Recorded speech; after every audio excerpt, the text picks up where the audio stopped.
ಮಾಡು.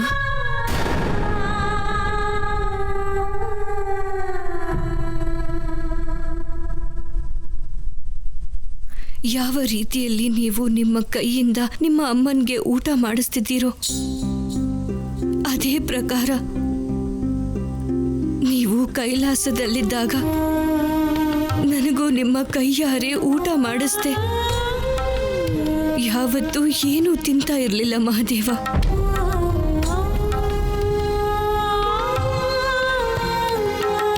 ನಾನಿಲ್ಲಿ ಕ್ಷಣ ಕ್ಷಣಕ್ಕೂ ನಿಮ್ಮ ನೆನಪಲ್ಲೇ ಬದುಕ್ತಾ ಇದ್ದೀನಿ. ಆದ್ರೆ ನಿಮಗೆ ನನ್ನ ನೆನಪೇ ಆಗ್ತಿಲ್ವಾ? ಒಂದು ಕ್ಷಣಕ್ಕೂ ಆಗೋದಿಲ್ವಾ?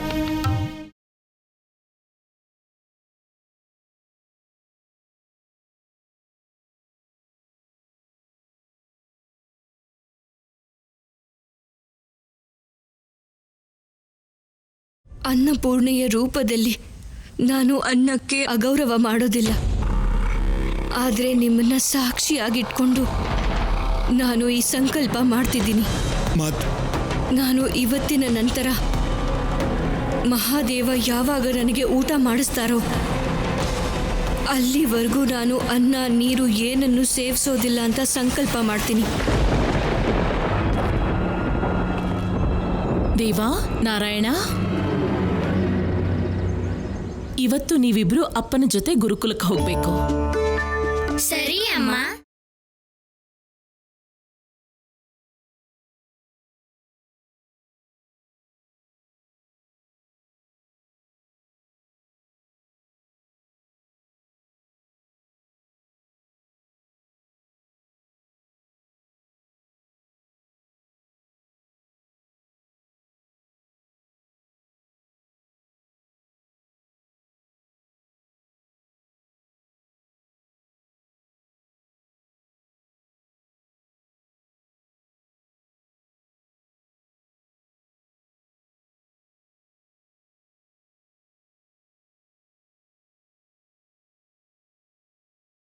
ಇದು ನಿಮ್ಮಿಬ್ಬರ ಊಟ. ಮಧ್ಯಾಹ್ನದ ಹೊತ್ತಿಗೆ ತಿನ್ನಿ.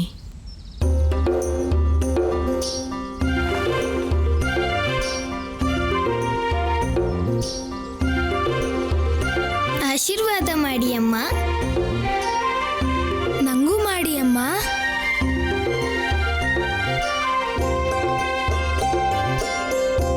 ನೀವಿಬ್ರು ನಿಮ್ಮ ಶಿಕ್ಷಣದಲ್ಲಿ ಸಫಲರಾಗಿ.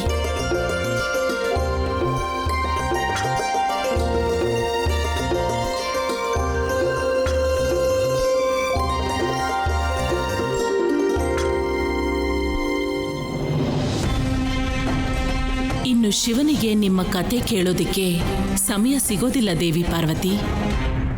ಇವತ್ತು ನೀವು ಪರೀಕ್ಷೆ ಎದುರಿಸಬೇಕಾಗತ್ತೆ ಮಹಾದೇವ. ಹೇಗೆ ನೀವು ದೂರ ಇದ್ರೂ ಕೂಡ ನಿಮ್ಮ ಅಮ್ಮನ ಭಾವನೆಯನ್ನು ಅರ್ಥ ಮಾಡ್ಕೊಳ್ತಾ ಇರ್ತೀರೋ ಅದೇ ಥರನೇ ನನ್ನ ಮನೋಭಾವನೆಯನ್ನು ಕೂಡ ತಿಳ್ಕೋಬೇಕು.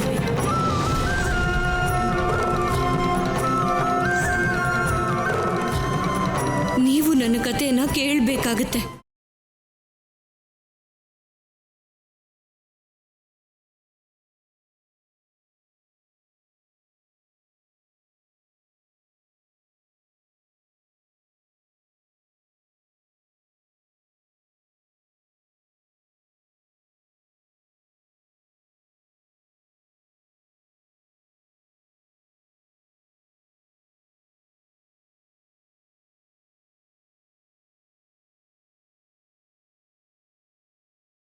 ಇನ್ನು ಎಷ್ಟು ದಿನ ಅಂತ ನಾವು ಜೀತ ಮಾಡಿಕೊಂಡು ನಮ್ಮದೇ ಗದ್ದೆಯಲ್ಲಿ ಕೆಲಸ ಮಾಡ್ತಿರ್ಬೇಕು?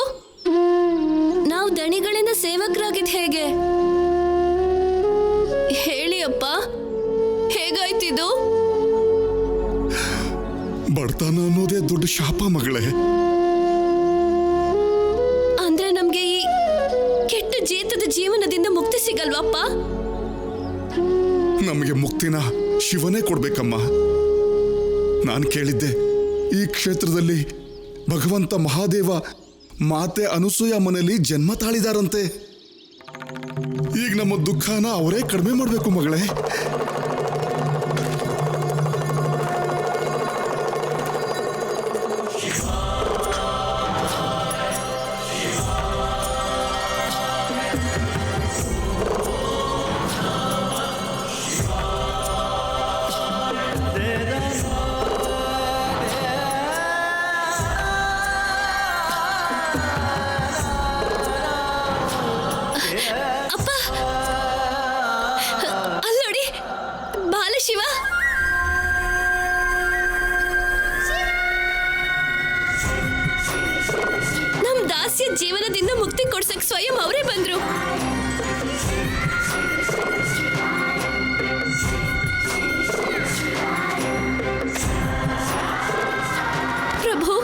ಪ್ರಭು, ಭಕ್ತನ ಮೊರೆ ಕೇಳಿ ನೀವೇ ಸ್ವಯಂ ಬಂದ್ಬಿಟ್ರ ಪ್ರಭು. ನಿಮ್ಮ ದರ್ಶನ ಮಾಡಿ ನಾನು ಧನ್ಯ ಆಗೋದೆ ಭಗವಂತ.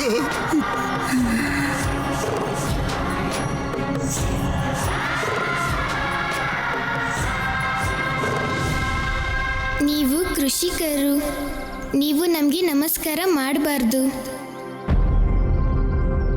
ನಾವು ನಿಮ್ಮ ಹತ್ರ ಕೃಷಿ ಕೆಲಸ ಕಲಿಯೋದಿಕ್ ಬಂದಿದ್ದೀವಿ. ನೀವು ನಮ್ಮಿಬ್ರಿಗೂ ಗುರು ಆಗ್ತೀರಾ?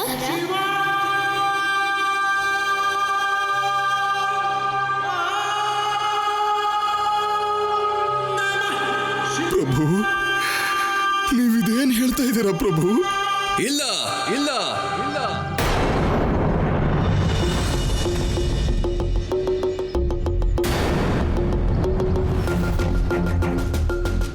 ಇವನು ಸೇವಕ, ಈ ಗದ್ದೆ ಮಾಲೀಕ ನಾನು.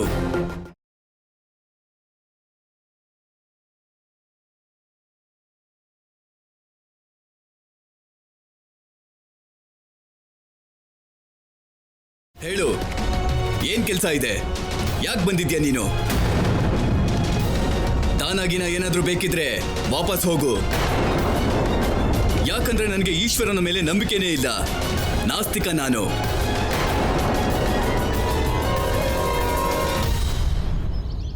ನಾವು ಇಲ್ಲಿಗೆ ನಿಮ್ಮಿಂದ ಕೃಷಿ ಕೆಲಸ ಕಲಿಯೋಕೆ ಬಂದಿದ್ದೀವಿ.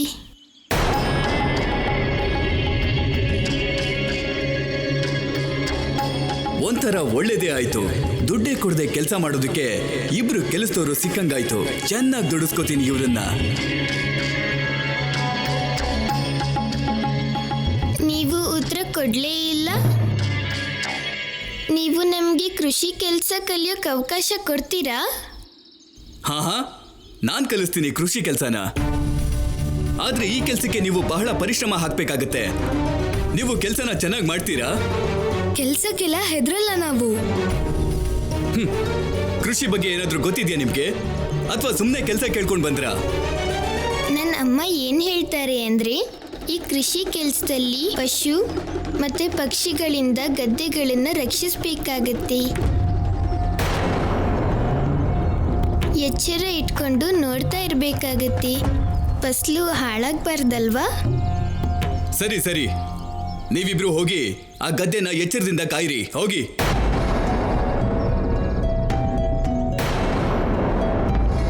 ಸರಿ ಹೋಗಿ.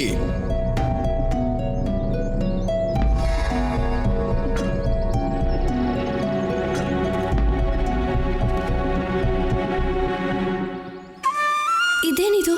ಸ್ವತಃ ಪ್ರಭುನೇ ಕೆಲಸ ಮಾಡೋ ಹಾಗಾಯ್ತಲ್ಲ. ಅಂದ್ರೆ ನಾವು ಜೀತದ ಜೀವನದಿಂದ ಮುಕ್ತಿ ಪಡೆಯೋದು ಕಷ್ಟ ಅನ್ಸುತ್ತೆ.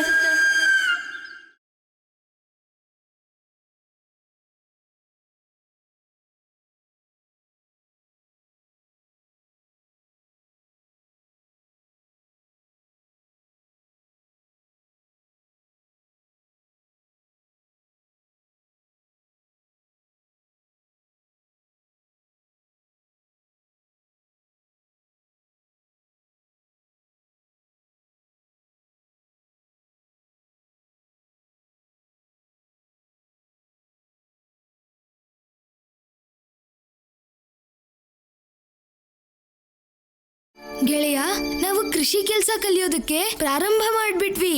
ಇದು ವಾಸ್ತವದ ಕೃಷಿ ಕೆಲಸ ಅಲ್ವಲ್ಲ ಮೂರ್ಖ.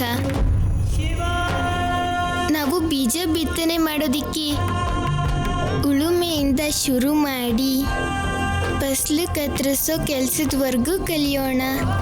ಅವಾಗ ಅದು ನಿಜವಾದ ಕೃಷಿ ಕೆಲಸದ ಜ್ಞಾನ ಆಗುತ್ತೆ. ಈಗ ನಾವು ಪೈರ್ ನೋಡ್ಕೋತಾ ಇರೋದು ಅಷ್ಟೇ. ಇದನ್ನ ನಾವು ನಿಷ್ಠೆಯಿಂದ ಮಾಡಬೇಕು. ನೀನು ಆ ಕಡೆ ಗಮನ ಕೊಡು, ನಾನು ಈ ಕಡೆ ಗಮನ ಕೊಡ್ತೀನಿ. ಸರಿ ಗೆಳೆಯ.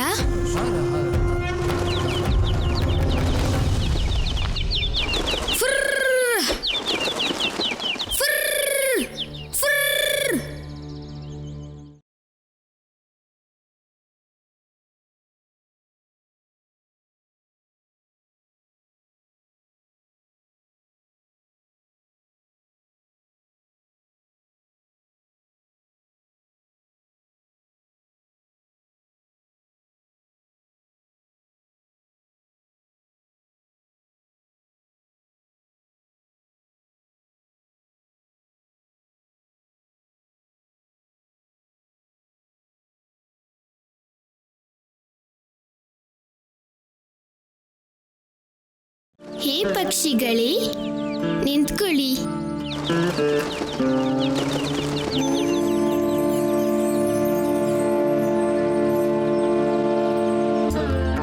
ನಾನು ಗದ್ದೆ ಕಾಯ್ತಾ ಇದ್ದೀನಿ. ನೀವ್ಯಾರು ಗದ್ದೆಗೆ ಹೋಗ್ಬೇಡಿ. ಆದ್ರೆ ಪ್ರಭು, ಫಸಲೇ ನಮ್ಗೆ ಆಹಾರ. ಗದ್ದೆಗೆ ಹೋಗಿಲ್ಲ ಅಂದ್ರೆ ನಾವ್ ಏನ್ ತಿನ್ನೋದು? ಇವತ್ತು ನೀವು ನಮ್ಮ ಊಟನೇ ಮಾಡಿ ಹೊಟ್ಟೆ ತುಂಬಿಸ್ಕೊಳ್ಳಿ.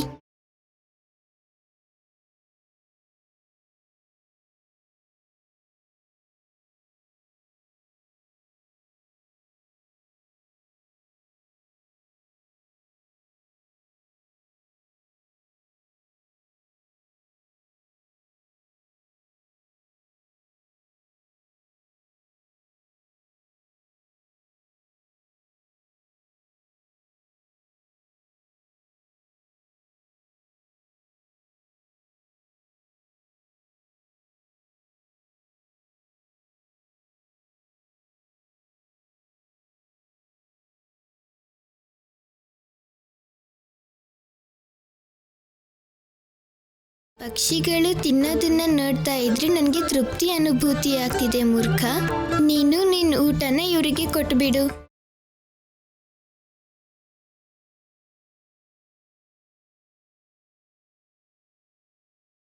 ನನ್ನ ಊಟ ಇವ್ರಿಗೆ ಕೊಟ್ಬಿಟ್ರೆ ನಾನೇನ್ ತಿನ್ನೋದು?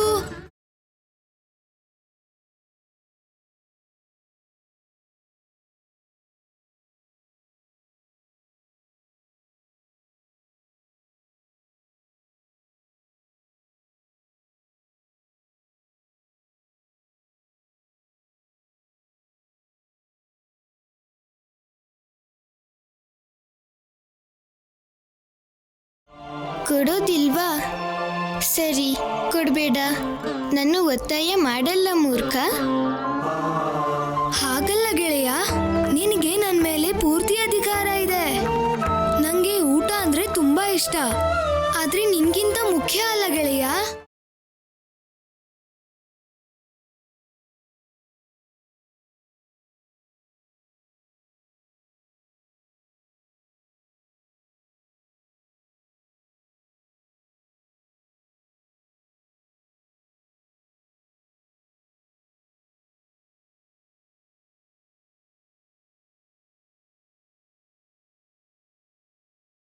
ಸತ್ಯ ಗೆಳೆಯ, ಇವುಗಳು ತಿನ್ನೋದನ್ನ ನೋಡ್ತಿದ್ರೆ ನಂಗೆ ತೃಪ್ತಿ ಅನುಭವ ಆಗ್ತಿದೆ ಗೆಳೆಯ. ಮೂರ್ಖ,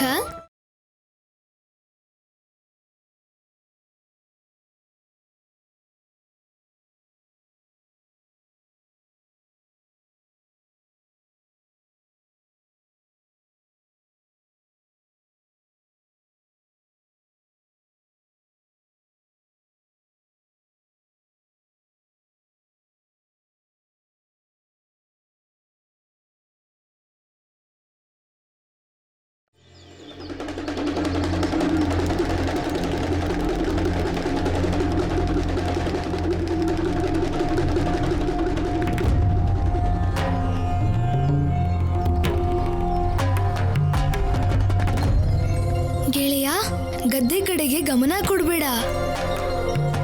ನಿನಗೆ ತುಂಬಾ ಇಷ್ಟ ಆಗಿರೋ ಕೆಲಸ ಧ್ಯಾನದ ಕಡೆ ಗಮನ ಕೊಡು.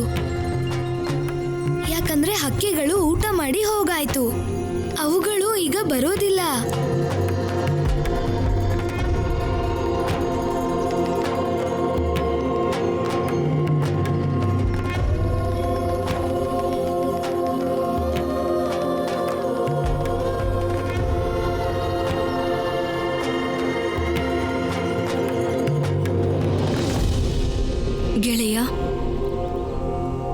ಗೆಳೆಯ ಶಿವ, ನೀವು ನನ್ನ ಧ್ವನಿಯನ್ನ ಕೇಳಿಸ್ಕೊಳ್ತಿದ್ದೀರಾ?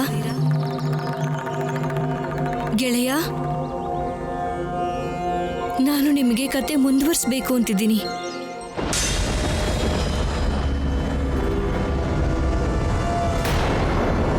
ಏನಾಯ್ತು ಗೆಳೆಯ? ಇಷ್ಟು ಬೇಗ ಧ್ಯಾನದಿಂದ ಆಚೆ ಯಾಕೆ ಬಂದೆ? ನನಗೆ ಧ್ಯಾನದಲ್ಲಿ ನಮ್ಮ ನೆರೆಮನೆ ಗೆಳತಿ ಧ್ವನಿ ಕೇಳಿಸ್ತಾ ಇತ್ತು. ಏನು? ಹೌದು ಮೂರ್ಖ, ಅವರು ಕಥೆನ ಮುಂದುವರಿಸ್ಬೇಕು ಅಂತ ಹೇಳ್ತಾ ಇದ್ರು ಮೂರ್ಖ. ನಿಜವಾಗ್ಲೂ ನೀನು ವಿಚಿತ್ರವಾಗಿ ಆಡ್ತಾ ಇದೆಯಾ ಗೆಳೆಯ. ವಿಚಿತ್ರ ನಾನಲ್ಲ. ವಿಚಿತ್ರವಾಗಿರೋದು ಧ್ಯಾನದ ಶಕ್ತಿ. ಅದನ್ನ ಅತೀಂದ್ರಿಯ ಶಕ್ತಿ ಅಂತ ಕರೀತಾರೆ. ಇದನ್ನ ಸಾಧನೆ ಮಾಡಿದ್ರೆ ನಾವು ಯಾರ ಜೊತೆಗೆ ಬೇಕಾದ್ರೂ ಮನಸ್ಸಿನ ಮುಖಾಂತರ ನಾವು ಮಾತಾಡ್ಕೋಬಹುದು ಮೂರ್ಖ. ಅವರಿಗೆ ಸಂದೇಶನೂ ಕಳಿಸ್ಬಹುದು ಮತ್ತೆ ಬೇರೆಯವರ ಸಂದೇಶನೂ ಕೇಳಿಸ್ಕೋಬಹುದು. ಹಾಗಿದ್ರೆ ಗೆಳೆಯ, ನೆರೆಮನೆ ಗೆಳತಿ ಹತ್ರ ಮಾನಸಿಕವಾಗಿ ಮಾತಾಡು. ಕಥೆ ಮುಂದೇನಾಯ್ತು ಅಂತ ತಿಳ್ಕೊ. ನೀನೊಬ್ನೇ ಕತೆ ಕೇಳ್ಬೇಡ ಗೆಳೆಯ, ನಂಗೂ ಕೂಡ ಹೇಳು. ಖಂಡಿತ ಮೂರ್ಖ.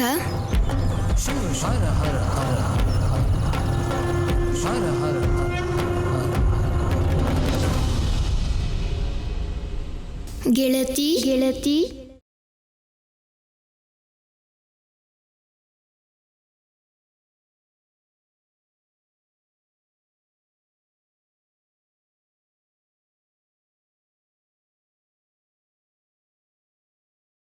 ಗೆಳೆಯ ಶಿವ, ನೀವು ನನ್ನ ಮಾತನ್ನು ಕೇಳಿಸ್ಕೊತಿದ್ದೀರಾ? ಹಾ, ನಿಮ್ಮ ಮಾತು ನನಗೆ ಸ್ಪಷ್ಟವಾಗಿ ಕೇಳಿಸ್ತಾ ಇದೆ. ಈಗ ನೀವೆಲ್ಲಿದ್ದೀರಾ ಗೆಳೆಯ? ಅಮ್ಮನ ಆಜ್ಞೆ ಪ್ರಕಾರ ಶಿಕ್ಷಣ ಕಲಿಯೋಕೆ ಎಲ್ಲೋ ದೂರ ಬಂದಿದ್ದೀನಿ ನಾನು. ಅದಕ್ಕೆ ಮುಂದಿನ ಕತೆ ಕೇಳೋದಿಕ್ಕೆ ನಿಮ್ಮ ಮನೆಗೆ ಬರೋದಕ್ಕಾಗೋದಿಲ್ಲ. ಆದರೆ ನೀವು ಈಗ ನನಗೆ ಮುಂದಿನ ಕತೆ ಹೇಳ್ಬೋದು ಗೆಳತಿ. ನನ್ನ ಮನಸ್ಸಿನ ಯೋಚನೆ ಜೊತೆಗೆ ಸೇರಿ ನೀವು ನನ್ನ ಭಕ್ತಿ ಮತ್ತೆ ನನ್ನ ಸಮರ್ಪಣೆಗೆ ಗೌರವ ಕೊಟ್ಟಿದ್ದೀರಾ. ನಾನು ನಿಮಗೆ ಋಣಿಯಾಗಿದ್ದೀನಿ ಶಿವ. ಈಗ ನಾನು ನಿಮಗೆ ಮುಂದಿನ ಕತೆ ಹೇಳ್ತೀನಿ. ಸರಿ ಗೆಳತಿ, ಶುರು ಮಾಡಿ. ಸತಿ ತನ್ನ ಪಿತಾಶ್ರೀ ದಕ್ಷನ ಮನೆಯಲ್ಲಿ ಯಜ್ಞಕ್ಕೆ ಹೋಗಿ ಮುಟ್ಟಿದ್ಲು. ಆದರೆ ದ್ವಾರಪಾಲಕರು ಅವಳನ್ನ ಮುಖ್ಯ ದ್ವಾರದಲ್ಲೇ ನಿಲ್ಲಿಸಿದ್ರು.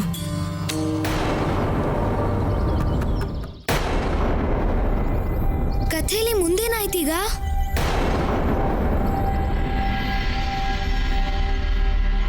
ಗೆಳತಿ ಏನು ಹೇಳಿದ್ರು ಅಂದರೆ, ನಂದಿ ಮತ್ತು ಸತಿ ಇಬ್ಬರನ್ನು ದ್ವಾರಪಾಲಕರು ಮುಖ್ಯ ದ್ವಾರದಲ್ಲಿ ನಿಲ್ಲಿಸಿದ್ರು. ಆಶ್ಚರ್ಯ. ಮದ್ವೆಯಾಗಿ ಹೋದ್ಮೇಲೆ ಇಲ್ಲಿರೋ ಜನ ನನ್ನನ್ನು ಗುರ್ತಿಸ್ತಾನೆ ಇಲ್ವಲ್ಲ. ನಾನು ಸತಿ, ಪ್ರಜಾಪತಿ ದಕ್ಷನ ಮಗಳು ಸತಿ. ನೀವು ನಿಮ್ಮ ಪರಿಚಯ ಮಾಡಿಕೊಳ್ಳೋ ಅವಶ್ಯಕತೆ ಇಲ್ಲ ದೇವಿ ಸತಿ. ಮತ್ಯಾಕೆ ಹೀಗೆ ನಿಂತಿದ್ದೀರಾ? ಆದೇಶದ ಕಾರಣ. ನನ್ನ ಪಿತಾಶ್ರೀ ಇಂಥ ಆದೇಶ ಕೊಡೋದಕ್ಕೆ ಸಾಧ್ಯ ಇಲ್ಲ. ದಾರಿ ಬಿಡಿ.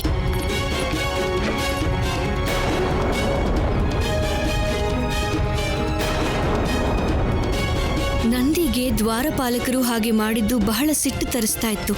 ಆದರೆ ಸತ್ಯ ಕಾರಣಕ್ಕೆ ಅವನು ತನ್ನ ಕೋಪವನ್ನ ನಿಯಂತ್ರಣ ಮಾಡ್ಕೋತಿದ್ದ. ಹರ ಹರ ಮಹಾದೇವ! ಬೇಡ ನಂದಿ, ಬೇಡ ನಂದಿ.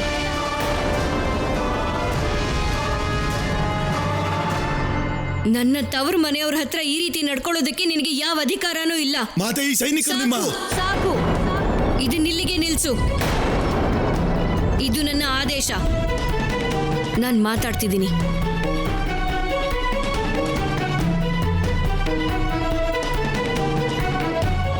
ನೀವು ಹೋಗಿ ಪಿತಾಶ್ರೀ ಹತ್ರ ಹೇಳಿ ಅವ್ರ ಮಗಳು ಸತಿ ಮುಖ್ಯ ದ್ವಾರದಲ್ಲಿ ಬಂದು ನಿಂತಿದ್ದಾಳೆ ಅಂತ. ಆಮೇಲೆ ನೋಡಿ, ಅವರೇ ಸ್ವಯಂ ಓಡ್ಕೊಂಡು ಇಲ್ಲಿಗೆ ಬರ್ತಾರೆ. ಬಂದು ನನ್ನನ್ನು ಕರ್ಕೊಂಡು ಹೋಗ್ತಾರೆ. ಹೋಗಿ ನನ್ನ ಸಂದೇಶ ಅವ್ರಿಗೆ ಕೊಡಿ. ನಿನ್ನ ಸಂದೇಶದಿಂದ ಯಾವ ಪರಿಣಾಮನೂ ಆಗೋದಿಲ್ಲ ಮಗಳೇ. ಪ್ರಜಾಪತಿ ದಕ್ಷರ ನಿರ್ಣಯ ಬದಲಾಗೋದಿಲ್ಲ.